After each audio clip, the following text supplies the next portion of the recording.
13 ta' frar, Beatu Ġordan tas-Sassonja, Presbiteru, għex bejn wieħed u ieħor mill-1199 sal-1237.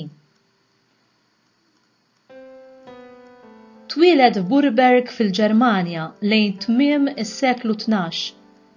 Ħa l-libsa tal-Ordni Dominikan fil-Kunvent ta' Pariġi fit-12 ta' frar tal-1220 min idejn il-Beatu Reġinaldu. Ġordan kien ħabib kbir tal-fundatur San Dominku u l-ewwel wieħed li ntażel Superjur Ġenerali bħala s-suċċessur ta' San Dominku biex imexxi l-ordni tal-predikaturi.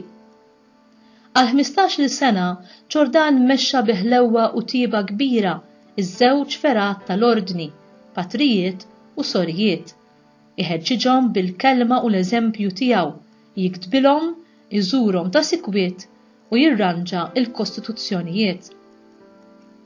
Ġordan kellu mħabba kbira li l-Verġin imbirka u għal ġieħ tagħha ordna il-kant tas-Salve Reġina wara l-kompjeta.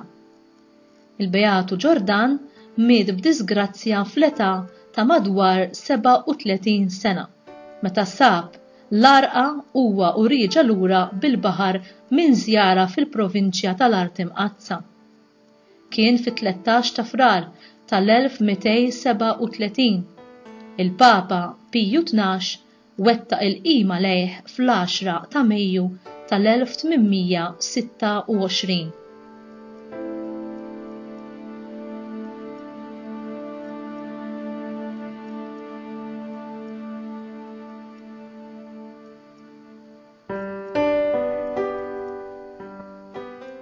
Deskritt mill-biografu bikri tiegħu Gerald bħala l-aktar suċċessur li kien jixraqlu post Dominku, Ġordan dejjem ġie mfakkar bħala mera ta' kull aspett tal-osservanza reliġjuża, eżempju ta' virtù, raġel ta' kastità mhux minsusa tal-moħħ u tal-ġisem. Ta' bilħaq, l-eżempju ta' Ġordan jingħad li ġib miegħu 1000 raġel biex jissieħbu fl-ordni u l-interċessjoni tiegħu għad għandha l-qawwa biex tqajjem żelu u entużjażmu fl-irġiel u fin-nisa tal-lum biex dawn jaslu jikkonsagraw ħajjithom lill-Alla bl-ilbies abjad ta' San Dominku. Mill-bosta stejjer li nafu dwar Ġordan nistgħu nsemmu dwar il-kastità kostanti tiegħu, il-paċenzja u l-imħabba mal-oħrajn u qatt ma naqas milli jikkonferma lill-aħwa fil-fidi u jassigurhom fi żminijiet ta' prova. Imma kif għamlu dan? U għamel dan billi għamel dak li l-ordni tal-predikaturi jeżistu għalih, ix-xandir tal-aħbar it-tajba. L-aħbar li r-rebħa tappartjeni lill-Alla tagħna, li Ġesu ħariġna mill-iskjavitu ta' dnubietna u li aħna salvati minn kull inġustizzja. Kull meta jiġrilna xi ħaġa ħażina, kull meta nħossuna dgħajfa jew oppressi minħabba l-iżbalji li nkunu wettaqna, nistgħu insegwu il-parir ta' Ġordan u nduru lejn Ġesu imsallab. Quddiem il-qalb imqazza ta' Ġesu nistgħu ngħidulu: Mulej, ikollok ħnina minni u immorru għandu kif qalilna hu stess, ejjew għandi intom ilkoll li tinsabu mħabtin u mtaqlin u jiena inserraħkom. Mattew kapitlu 11 vers 28.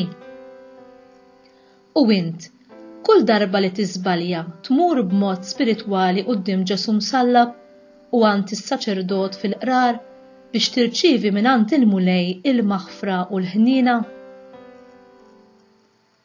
Kemm inti lest jew lesta ixxandar l-aħbar it-tajba bla ma tħalli xejn ifixklek jew iwaqfek milli tagħmel dan għax temmen li x-xandir hija s-sejħa ta' kull nisrani?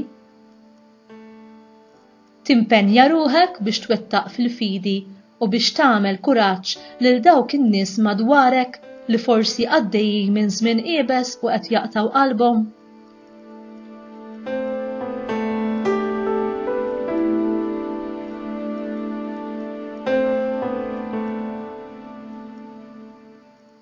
Talba.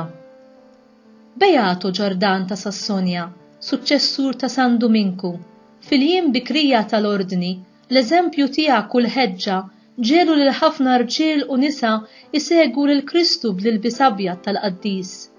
Bħala patrun tal-vakazzjonijiet Dominikani, nitolbuk tkompli tħeġġeġ aktar irġiel u nisa dedikati biex jikkonsagraw ħajjithom lill-Alla.